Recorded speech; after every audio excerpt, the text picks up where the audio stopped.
कैसी सरकार आप लोग बना रहे हैं, थोड़ा हमको बता दीजिए ताकि बाद में भी हम अपना काम चला लेंगे। प्रधानमंत्री जी को धन्यवाद देते हैं, वो चेतनशील व्यक्ति हैं। ठीक आज से 4 दिन पहले माननीय प्रधानमंत्री जी ने, अटल जी ने अग्नि परीक्षण के समय शाम को राष्ट्र को संदेश दिया था। एकाएक हम लोग सुने कि राष्ट्र को संबोधित करने वाले हैं प्रधानमंत्री जी। सब कार्यक्रम छोड़ के हम लोग बैठ गए टीवी पे और हम लोग इंतजार में थे कि चेतनशील व्यक्ति हैं, गलत कुसंगति में फंसे हुए थे, अभी उनको चेतना जरूर जगी होगी। जैसे रहीम ने कहा था, जो रहीम उत्तम प्रकृति का करी सकत कुसंग, और चंदन विष व्यापते रहे लिपटे रहत भुजंग। इसका यह मतलब ये हुआ कि जो अच्छे इंसान होते हैं अगर कुसंगति में फंस गए तो उनके ऊपर कोई असर नहीं होता है। जैसे चंदन के को पूरा चंदन को विषधर लपेट के रखता, चंदन पर उसका असर नहीं होता। लेकिन दुर्भाग्य है हम लोग के इस देश का, नैतिकता का पाठ पढ़ाने वाले हम जैसे लोगों को बताने वाले, सत्ता ऐसी चीज होती है, सत्ता की ऐसी भूख होती, न जाने कितने राजे महाराजे, कितने रूलर आए देश में और बोलते चले गए हम धरती पर कब्जा कर लेंगे, हम किसी को आने नहीं देंगे। रावण भी आए तो बोले कि हम सीढ़ी लगाएंगे स्वर्ग में, लेकिन धरती ज्यों के त्यों है और खामोश है। ये जो मन है, ये मन इतना मतवाला है कि चेतता नहीं। जा सुनिए सब, उसमें हम सब लोग हैं। आप सुनिए भाई, उसमें हम सब लोग हैं। हाँ वो बता रहे हैं, वो भी बता रहे हैं। मुझे अफसोस है कि आप जा रहे हो। कहीं मेरे चाचा बैठे हैं, गफूर चाचा, कहीं मेरा भाई बैठे हैं नीतीश कुमार, लेकिन धर्म अधर्म की बारी आई है तो आज गद्दा चलाना पड़ रहा है तुम्हारे पीठ पर हम लोग। चिंता मत कर। तो ये जो मन है मतवाला, कहीं हम लोग के गुरु जौहर साहब बैठे हुए हैं, गुरु थे हम लोग के। मुझे अफसोस है, मैं आता हूं कि ये जो मन है माननीय प्रधानमंत्री जी, मतवाला, भोला, ठुमक ठुमक के थिरकता है, चाहे होली हो या कोई हो। जैसे आप थिरक रहे थे और हम कपड़ा फाड़ के पटना में होली गा रहे। ऐसे ही लोगों के लिए ये धरती ज्यों का पृथ्वी खामोश है, वहीं ज्यों का त्यों है। सूफी आए, संत आए, आपके सूफी संत जैसे अडवाणी जी बैठ के उपदेश पढ़ा रहे थे। आपने सोचा नहीं कि आपका सत्यानाश क्या हुआ, किसने किया ये बात। उन दिनों में सूफी आए, संत आए और भटकते इंसान को, मतवाला इंसान को, जो बहन को बहन नहीं समझता, माँ को, दूसरे की माँ को माँ नहीं समझता, दूसरे के बाप को बाप नहीं करता, प्रणाम नहीं करता, तो सूफी और मौलाओं ने कहा कि दौलत, दुनिया, माल खजाना दुनिया में रह जाएगा और मुट्ठी बांध के आया बंदा हाथ पसारे।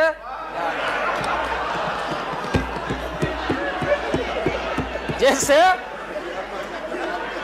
जैसे प्लीज। लेकिन ये जो मन है, ये जो मन है मानता नहीं। आपने कहा था यहीं, अरे बन रीता वर्मा, अभी भी आपका स्वाभिमान जगना चाहिए। अरे तुमको डिप्टी स्पीकर भी लोग नहीं बना सके। बैठ जाओ, इसलिए मैं कहना चाहता हूँ। लालू प्रसाद जी, हाथ पसारे जाएंगे ऊपर। बैठे बैठे प्लीज। माननीय दिन दशा आपके 13 महीने के शासन में मुझे अफसोस है, 13 महीने के शासन में हम लोग के पुराने गुरु जौहर साहब के कपड़ा में, लता में, अरे भाई रुको ना भैया, सुनो करो ना, कोई परिवर्तन नहीं हुआ। आप देखेंगे कि हम लोग टाइट कपड़ा पहन के आते हैं। जौहर साहब का पोशाक देख लीजिए, और बिहार में जाते हैं तो फिर वहां पोशाक आप देख लीजिए। अरे भाई फटा, यही स्थिति उनकी रह गई, अब उनका क्या दोष हो सकता है। तो आखिर इनका और उनका जो मिलन हुआ, जौहर साहब का और रूमर फ्लोटिंग सेंटर का जो मिलन हुआ, तो ये बड़े सोच समझ के हुआ। तो जौहर साहब के मामले में जो भ्रष्टाचार पर सोच है, जो बताते रहे हैं, हम लोग को जेल भेजवाते रहे हैं। राबड़ी देवी महिला मुख्यमंत्री, जिसका मुकदमा में नाम नहीं हो, अपमान कराते रहे हैं। राबड़ी देवी मिलती है माननीय प्रधानमंत्री जी से मेरे साथ में, प्रधानमंत्री जी ने माना ये बहुत गलत काम हुआ। तो मैं फिर आऊंगा। आपने कहा था कि दुनिया का सबसे बड़ा स्काम है पशुपालन स्काम। आएगा दूध का दूध, पानी का पानी, जैसे सारे बैठे हुए लोग। अब बचा कौन है इस मुल्क में? कौन बेदाग बैठा है? और मैं इन चीजों को आज कोई छेड़छाड़, कोई बात नॉर्म्स के खिलाफ मैं जाना नहीं चाहता हूं। बातें दबाई नहीं जा सकती है। चाहे जितनी बातों को हम जहां भी थापर साहब के टीवी में या जहां भी हम कोई बातों को कह डालें, बात दबती नहीं है, अभिलेख मिटता नहीं है। आप माननीय प्रधानमंत्री जी, आपने चिंता जताई और इतिहास को, आडवाणी जी गृह मंत्री जी ने गृह को खराब किया है। आपका जो गृह है उन्होंने खराब किया है, और आप मतवाले की तरह, आपका ज्यादा दोष नहीं है। मैं किसी को अपमान करने के लिए नहीं कहता हूं। मैं जन्म लिया था फुलवरिया गांव, गोपालगंज में, फुलवरिया गांव में। तो हम लोग को मालूम नहीं कि हमारे भविष्य में क्या लिखा है। तो ये गोसाई लोग एक ऐसा रखते थे पशु बैल, आंख पर मासा है, पीठ पर पैर है, बहुत छोटा नाटा है, जिसको नादिया बोलते उत्तर प्रदेश में। हम लोग अपने यहां बसहा बैल बोलते। भोला बाबा, शंकर बाबा का अवतार माने बसहा बैल। और वो जो गोसाई है, कपड़ा उपड़ा उड़ा के और हजारों चिट्टी कौड़ी उसमें साट के रखता, गेरुआ बस्तर पहन लेता। और हमारे साधु लोग जो ये बैठे हैं, देखिए यार, इसी रूप में रहता। वो बेचारा गरीब है, वो लेके गांव गांव घूमता। मेरे गांव चला आया मेरे पास। मेरी माँ बैठा दी ओरी के नीचे खपड़ा घर के, देखो बाबा देखवा दो मेरे बेटे के भाग में क्या लिखा हुआ।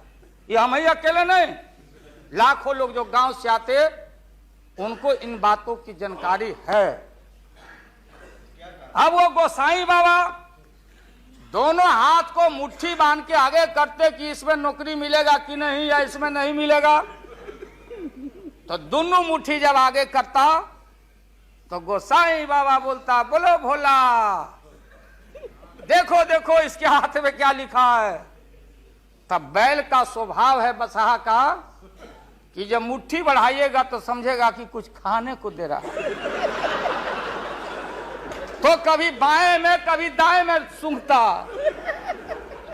आज जब वो भोला बाबा समझ जाता, चेतनशील है कि हमको ठग रहा है गोसाई, तब बोलते रहता, पीठ ठोकते रहता, नहीं आता है सूंघने के लिए हाथ मुट्ठी।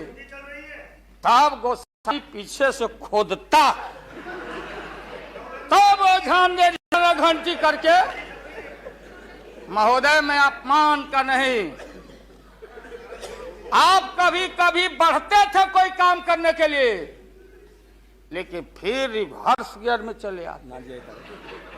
जो नादिया का हाल रहा वही 13 साल में आपको नागपुर ने और एलआईओ ने हाल करके आपका रखा। यह है रखा 13 महीना। आपको एक मौका था, आप कांग्रेस की बात करते, सीपीआई सीपीएम की बात करते। जौहर साहब वहां बैठे हैं। सन 77 में छपरा से मैं मेंबर पार्लियामेंट बन के आया था लोकसभा का। हम सब लोग एक साथ थे, सभी लोग आंदोलन में थे। आप लोग भी जेल, हम लोग भी जेल, कांग्रेस के खिलाफ हम लोग लड़े थे। उस समय जसवंत बाबू जेल में नहीं थे, जो फाइनेंस मिनिस्टर हैं। थे क्या आप जेल में? हाँ, कभी जेल नहीं, आंदोलन में जेल। तो आप लोग तो, आप तो बिना हरे फिटकिरी का कोई ना कोई पद ले ही लेते हैं, चाहे इधर हो या उधर हो, दोनों पार्टी। अब उसमें आप अकेले नहीं, आप अकेले नहीं हैं। दिल्ली में ऐसे बुद्धिजीवी लोग हैं, बुद्धिजीवी, बुद्धि नहीं है लेकिन बुद्धि से जी रहे थे। तो खैर छोड़िए इन बातों को, ज्यादा आपको टॉर्चर करने की जरूरत। तो महोदय मैं बताना चाहता था, ये जौहर साहब हैं, अब बैठिए। सन 77 में महोदय हम लोगों को दिल्ली समझ में आया नहीं। दिल्ली में हम लोग जब आए, राज नारायण जी, जौहर साहब, चौधरी चरण सिंह जी, हम लोग उसी परिवार के लोग हैं महोदय, चाहे मुलायम सिंह जी हो और कोई हो, या नीतीश जी उधर जो चले गए हैं।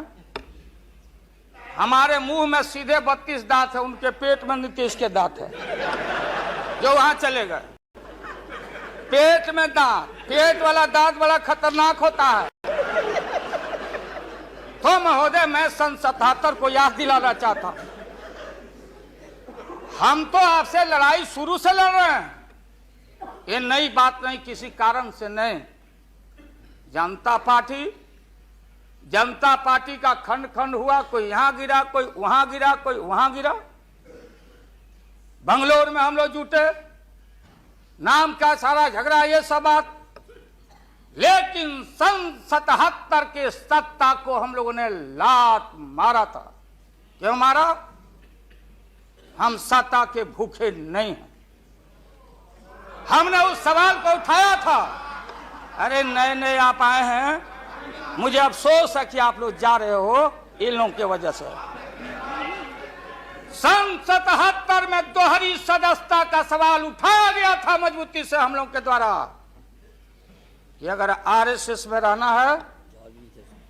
जौहर साहब भी बोलते थे, छाती पर हाथ रख के बोले, यही उठाए थे। हम तो लोग नए थे, हम लोगों ने कहा था या तो आरएसएस में रहिए या तो जनता पार्टी में रहिए। दोहरी सदस्यता नहीं चलेगा इस मुल्क में, और देश के सेकुलर कैरेक्टर और फाउंडेशन को हम लात नहीं मारेंगे। आपको याद होगा, इसलिए हम लोग टूटे और हम लोगों ने नारा दिया, चरण नहीं तो चुनाव। और हम लोग चुनाव में गए। हमारी लड़ाई आपसे है। आपने कहा, अब बताइए, हिंदू हिंदू हिंदू हिंदू हिंदुत्व हिंदुत्व हिंदुत्व कौन विरोध करता? तो हम लोग के पुरोहित ये अडवाणी जी कैसे हो सकते हैं? ये हमारे पंडित कैसे हो सकते हैं? हम पंडित से पूजा कराते हैं। हमारी मां बहन गांव गए सारे लोग, ये ठेका आपने कैसे ले लिया? आज इस देश का सेकुलर कैरेक्टर सेकुलरिज्म है, इसलिए राबड़ी देवी गांव की बेटी मुख्यमंत्री बनती है। देश की एकता अखंडता, जब भारी नाक पर पानी आया तो हमने कहा मीडिया के लोगों को, महोदय, लोगों ने पूछा कि क्या करोगे? हमने एक कैलेंडर कह दिया, क्योंकि लोग रोज बोलते थे दिल्ली में, नहीं जयललिता जी से पैचअप हो गया, लालू मुलायम में लड़ाई हो गई विगत दिनों में, कोई कुछ। अब हम जो है सो कि पहले बोल देते थे, इस बार हम लोगों ने साइंटिफिक तरीका से काम किया ही, समझ लीजिए। क्योंकि साइंस और टेक्नोलॉजी का युग है। आप डंडा पहना छोड़ के अग्नि में प्रवेश कर गए हैं, अब पोखरन में, तो हम लोग भी अब साइंटिफिक तरीका का इस्तेमाल किया। आप पूछ रहे हैं क्या रूप होगा, क्या रंग होगा? इसमें रंग अजूबा होगा, इस रंग का कोई जवाब आपके पास नहीं होगा। आप जाइए। अभी भी मेरा सुझाव है, हालांकि सुझाव देने का हकदार आपके उम्र के आदमी के लिए हम नहीं योग्य समझते, लेकिन आपने कहा था माननीय प्रधानमंत्री जी, पूरे देश के कांग्रेस के लोगों को विन ओवर करने के लिए, संपैथी लेने के लिए, कि नेहरू जी ने कहा था कि अटल एक दिन तुम देश का प्रधानमंत्री बनेगा। आपने कहा था, ये लिखा हुआ है रिकॉर्ड में, आपने कहा था। तो आप एक बार नहीं, आप 2 बार हो गए। नेहरू जी तो एक बार बोले, आप हो गए 2 बार। आप तो जान छोड़िए मुल्क का। महोदय, दूसरे को आने दीजिए। महोदय, क्या आपने कहा था? अब अपने हम लोगों ने, अब आप हम लोगों को पाठ पढ़ाते हैं। अडवाणी जी चले गए उठ के, अडवाणी जी उठ के चले गए, आप हमको पाठ पढ़ाते, हमको शिक्षा देते। जब हमारे आदरणीय जो चोटी के नेता थे मुल्क के नेहरू जी जैसे लोग, लोहिया जी, जयप्रकाश नारायण जी, सारा जो पक्ति के उस समय नेता थे, उन्होंने आपको जरूर आशीर्वाद दिया, और उनके आशीर्वाद से 2 बार आप हो गए। लेकिन अभी जो आपने कार्यक्रम घोषणा किया था इसी हाउस में, जवाहर रोजगार योजना को क्यों मिटा दिया आपने? रीनेम क्यों कर दिया? सारे चीज को कंपाइल क्यों कर दिया? इंदिरा आवास को क्यों आपने रिकंपाइल कर दिया? आप इतिहास को मिटा के और आरएसएस के संस्कृति को देश की जनता पर लालच दिखा के लादना चाहते हैं। इसके लिए हमने कहा, ये सवाल सत्ता का कौन क्या हो नहीं हो, क्या कौन मंत्री, क्या मंत्री हो, मंत्री आएंगे और जाएंगे, लेकिन एक बार मुल्क मुट्ठी से निकल गया तो फिर संभाल से बाहर हो जाएगी बात।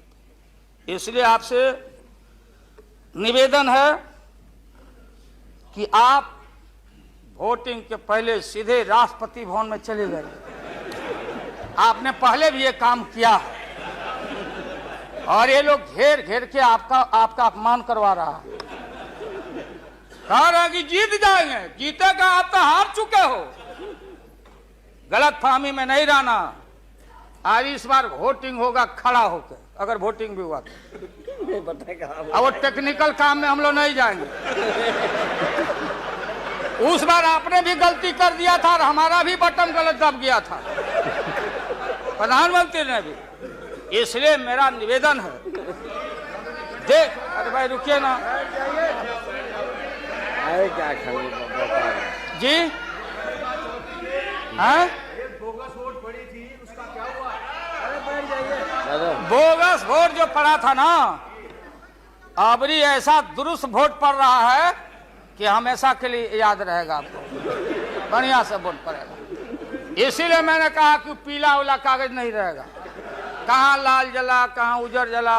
अब ये जौहर साहब को देखिए, देवगौड़ा जी पीछे बैठे हैं, नीतीश जी वहां, हमारे भाई रामविलास पासवान जी बैठे हैं। हमने कहा कि सोनपुर में प्रधानमंत्री जी को ले जाके आप पुल गंगा पर बना नहीं तो देश के प्रधानमंत्री से काहे उद्घाटन करवा दिया, और इन्होंने, नीतीश जी ने स्वीकार किया। अब आप जहां गए प्रधानमंत्री जी बिहार शरीफ में, ये नीति है, हमारी पॉलिसी है कि कोल पीठ जहां होगा वहीं थर्मल होगा, सरकार की नीति है।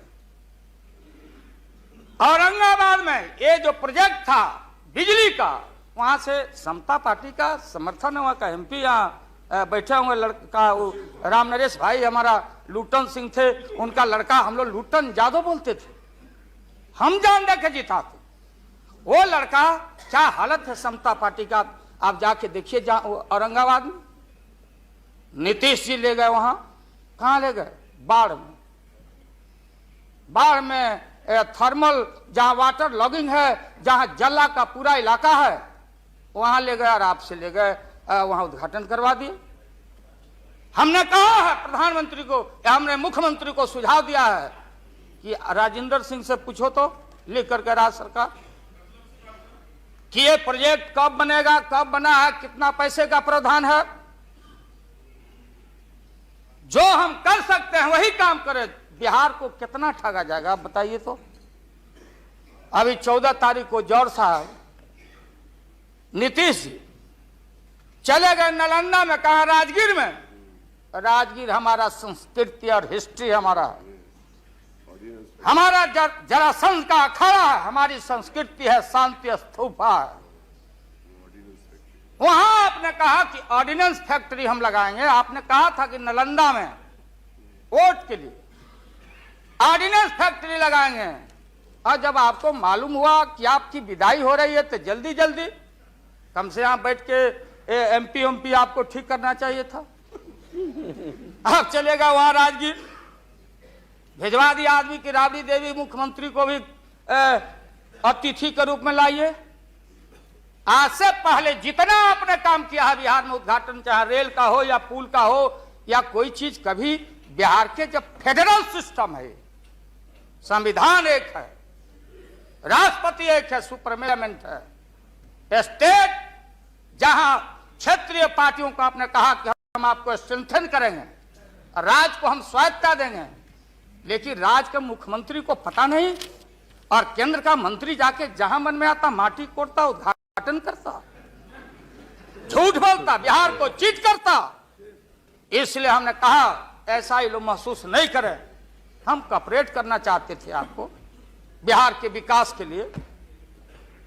आप करते विकास, जो विकास आपने बहन ममता जी के लिए किया है कलकत्ता में 13 महीना में, वो तो उन्हें बताएगी कि आप जो पैकेज दिए थे वो पैकेज का क्या हुआ, वो बोलने लगेगी। तो हम लोग उम्मीद करते हैं कि सच्चा सच्चा बात बोले।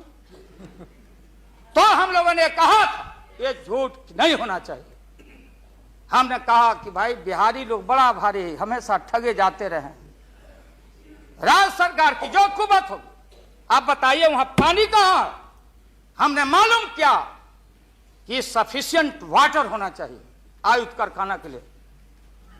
देयर इज नो वाटर, कोई पानी नहीं है।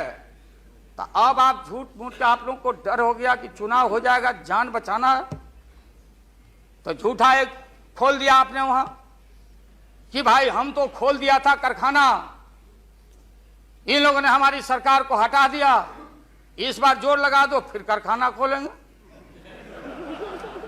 देश की भोली भाली जनता और विशेष करके बिहार की जनता के साथ घात नहीं होना चाहिए। अगर जौहर साहब बोलने लगे तो कितनी राशि, क्या वहां बनेगा, क्या तैयारी होगी, क्या जमीन का क्या प्रबंध आपने किया, कितना 1000 एकड़ जमीन चाहिए, उन किसान और गरीबों की जमीनों को क्या मुआवजा देना चाहिए, क्या व्यवस्था है। पुरानी कारखाना खोल रहे हैं। निकलिए मोदी नगर से। हम और माननीय मुलायम भाई जा रहे थे वहां रैली को, मुजफ्फरनगर पूरी मोदी नगर क्लोज। एक आध शुगर फैक्ट्री में धुआं निकल रहा है। मोदी पूरम, स्वदेशी का नारा आपने कहा, स्वदेशी। आपने कहो कि भारतीय अपने पैरों पर खड़ा होके, हम अमेरिका का प्रवाह, इकोनॉमिक सैंक्शन का प्रवाह नहीं करते। भारतीय अपना पैरों पर खड़ा होके भारत के लोग अपनी रक्षा, अपना विकास करेंगे, आपने कहा था। आज भारत की जनता भारत को वाशिंगटन के हाथों में आपने कैद कर दिया है। सारा स्वदेशी मिल, कल कारखाने हमारे बंद।